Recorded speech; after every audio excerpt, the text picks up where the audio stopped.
سلام دوستای گلم، به کانال آوای زندگی خوش آمدید. راستش ما ایرانی‌ها آدمای جالبی هستیم. کافیه توی دوست و فامیل و آشنا یکی کاری باشه که یه جورایی آزارش بدیم. مثلا اگه دکتر باشه، تو هر جمعی که بیاد همه سوالای پزشکی دارن و میخوان مشکلات جسمیشون رو از اون بپرسن و اصلا به این فکر نمیکنن که طرف اومده مثل شماها چند ساعتی خوش بگذرونه و از کار و مشکلاتش دور باشه. اگه املاکی باشه همه قیمت خونه رو میپرسن. اگه ورزشکار باشه همه سوالای رژیم و تغذیه مناسب و هر کاری که برای سلامتیشون مهم باشه رو میپرسن. خلاصه که این موضوع برای همه تو هر موقعیت و جایگاه اجتماعی که باشن پیش اومده و هممون کم و بیش این اتفاقا رو دیدیم. منم یه ماساژور بودم و کارم ماساژ دادن بود. نمیگم آدم خیلی خفنیم، اما به خاطر اینکه خیلی جاهای خفن دنیا رو دیدم و از هر جایی آموزش گرفتم، حداقل تو کار خودم سعی میکنم کارم رو به خوبی، اونم فقط برای آقایون انجام بدم. جاهای دیگه دنیا میرفتم و کلی هزینه و وقت و انرژی صرف میکردم و دوره میدیدم، اونم دوره های سنگین. خیلی تلاش کردم تا به اینجا و این موقعیت رسیدم. حالا یه مرکز برا خودم دارم که تونستم برا خودم خدا رو شکر در کنار کار اصلیم یه شغل و درآمد خوبی دست و پا کنم. کنار کارمندی درآمد خوبی داشتم.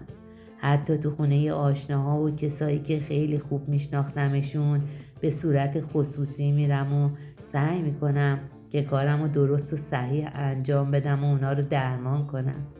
اما همین موضوع به ظاهر ساده باعث شد که زندگیم با بزرگترین چالش خودش روبرو بشه.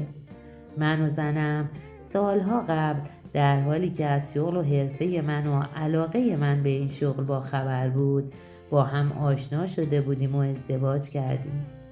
من تا به حال به جز خواهر و مادر و زنم برای هیچ زنی ماساژ انجام نداده بودم، چون خودم خوشم نمی اومد و از داستانهای بعدش که شاید اتفاق می افتاد خیلی می ترسیدم. اسم ما ماساژورا همینطوری بد در رفته. زنم هم که بعدش می اومد که من برا خانوما انجام بدم و حسابی حساسیت نشون میداد. اون اوایل گاهی اوقات حتی وقتی که مشتری داشتم یا باید جایی میرفتم که خصوصی کارم رو انجام بدم، زنم هم میگفت منم باهات میام. حرفی هم نداشتم. تا زمانی که بچه دار نشده بودیم هر جا میرفتم با خودم میبردمش. ولی بعد از اینکه بچه دار شدیم، وقتی که عشق و علاقه و وفاداریم به خودش رو دید، یکم بیخیال تر شد و یکم زندگی ما آرامش بیشتری پیدا کرده بود. تا اینکه اون سفر کذایی شمال که برای تعطیلات عید به ویلای خودمون رفته بودیم. ویلای ما معمولاً تعطیلات که میشد پاتوق دوست و آشنا و فامیل بود. بقیه حتی فکرشو نمی کردن و نمی گفتن شاید سختشون باشه و بخوان خودشون خونوادگی برن و راحت باشن و خوش بگذرونن. حتی با همون هماهنگم نمی کردن که بیان یا نیان.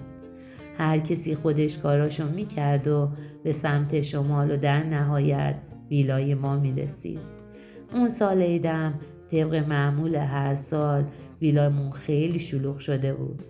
برادر زنم با خانومش که تازه عقد کرده بودن و حتی زنش با زن من میونه خوبی هم نداشت، بی خبر و بدون هماهنگی وارد ویلا شدن. طوری که با اومدنش بعد از 2 روز با رفتارای فریده زن برادر زنم مهمونامون ناراحت شدن و خیلی شاکی همگی از ویلا رفتن. شب اول همینجور گذشت. شب دوم بود که بچه‌ها یکی یکی ماساژ خواستن. اون شب ما همگی رفته بودیم استخر و وقتی که برگشتیم همگی ازم توقع ماساژ داشتن. راستش من خسته بودم و حالشو نداشتم. ولی انقدر اصرار کردن تا منو تو رو در وایسی گذاشتن و قبول کردم. وقتی که ماساژ آقایون رو انجام دادم و کارم تموم شد، دیدم خیلی خسته شدم و کمر درد گرفتم. اومدم و روی تختم توی اتاق دراز کشیدم که دیدم برادر زنم صدام زد و گفت حمید یه دقیقه بیا کمر زن ما رو یه نگاه کن، ببین چشه. میگه گرفته، خیلی درد میکنه. این زن ما همیشه کمر درد داره. الانم که از تهران راه افتادیم تا اینجا یک سره کمر درد داشت. هر کی میشنوه که زن من کمر درد داره تعجب میکنه. همه میگن شما حمید و داری تا زن تو طفلی اینقدر درد میکشه. همه رو حمید و درماناش قسم میخورن. اون وقت تو موندی که چی کار کنی؟ یه ماساژ بهش بده، شاید دستت شفا باشه و زن منم خوب بشه. راستش اصلا نمیخواستم قبول کنم. چیزی نگفتم. فقط زیر لب گفتم الان خیلی خستم. باشه انشالله یه وقت دیگه.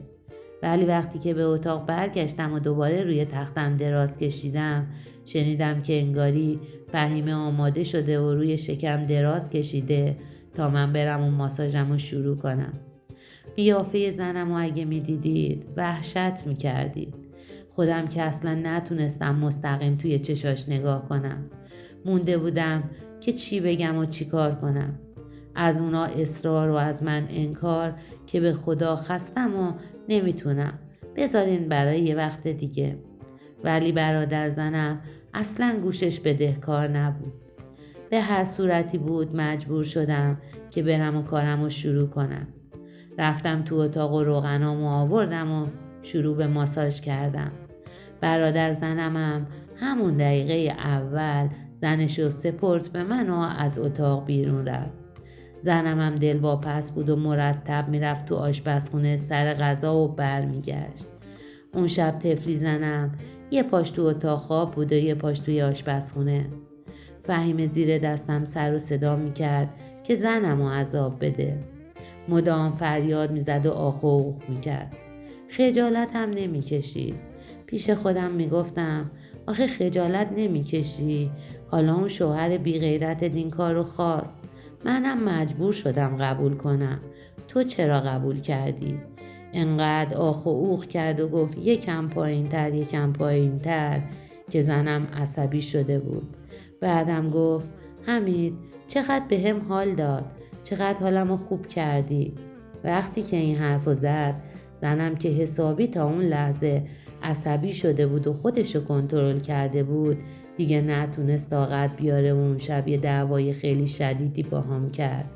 زنم میگفت حالا اونا گفتن، تو چرا باید قبول میکردی که ماساژ بدی؟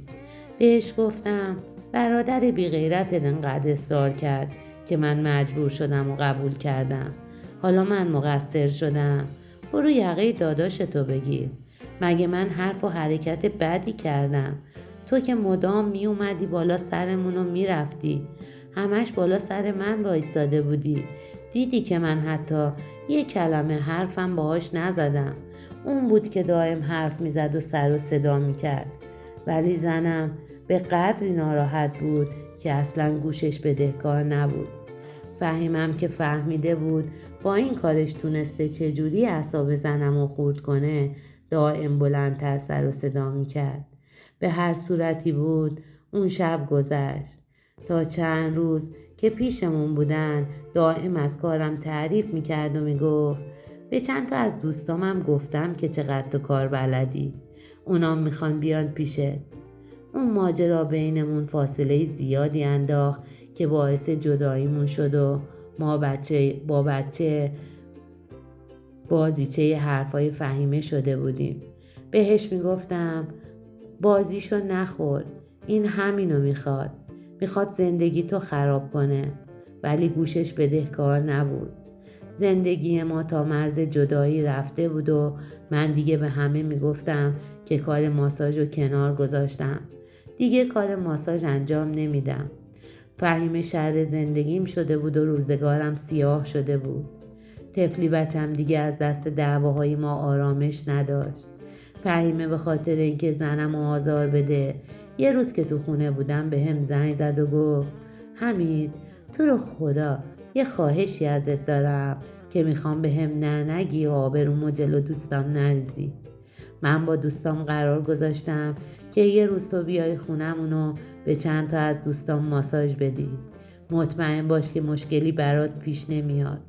مطمئن باش که پول خیلی زیادی هم بهت میدم.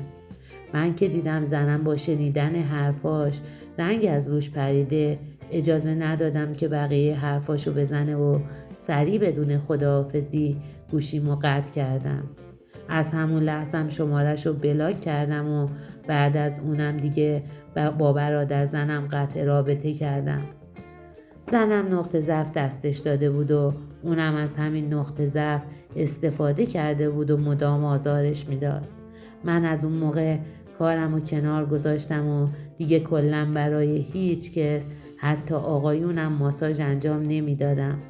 ولی خب چون شغل خوبی بود و کمبودای مالی جبران میکرد خیلی به مشکل مالی خوردیم تا جایی که مبلغ اجاره‌ای که به صاحب خونه میدادم و دیگه نتونستم جور کنم. مجبور شدیم از اون خونه و حتی از اون محل بلند شیم و به چند تا محله و خیابون پایین‌تر و یه خونه کوچیک‌تر و جمع و جورتر اجاره کنیم. از نظر خرج زندگیم دیگه خیلی دست و بالم تنگ شده بود و ما که تا به اون موقع همه مایحتاجمون رو به راحتی فراهم میکردیم دیگه باید روش حساب میکردیم و کلی خرید خونمون رو کمتر کرده بودیم. ولی وقتی که به زنم میگفتم اگه حرفی نداشته باشی و اجازه بدی دوباره کارم رو شروع کنم و فقط برای آقایون ماساژ درمانی کنم دیگه قبول نکرد و گفت نه، من حتی اگر نون خالی بخورم و حتی برم تو خونه پدر و مادرم زندگی کنم دیگه پشت دستم رو داغ کردم که اجازه ندم تو این کار لعنتی رو شروع کنی. دوستان عزیز، من ترجیح دادم سرگذشت زندگیمو اینجا تعریف کنم که دوستان عزیز یکم بیشتر ملاحظه کنن. هر کسی تو هر کاری و تو هر شغلی هست نباید تو دوره ها و دوره همیا انقدر روی کارش پافشاری کنیم و اونو عذاب بدیم. دوستان، این بود سرگذشت دوست عزیزمون. اگر به چنین سرگذشت‌هایی از دوستان علاقه‌مند هستین و برای حمایت از ما لطفاً کانال رو لایک و سابسکرایب کنید و زنگوله کنارش رو فعال کنید تا هر وقت چنین سرگذشت‌هایی از دوستان به دستم رسید و در کانال قرار دادم به شما اطلاع داده شود. ممنون از اینکه امروز هم تا پایان این سرگذشت در کنار ما بودین. شما رو به خدا می سپارم.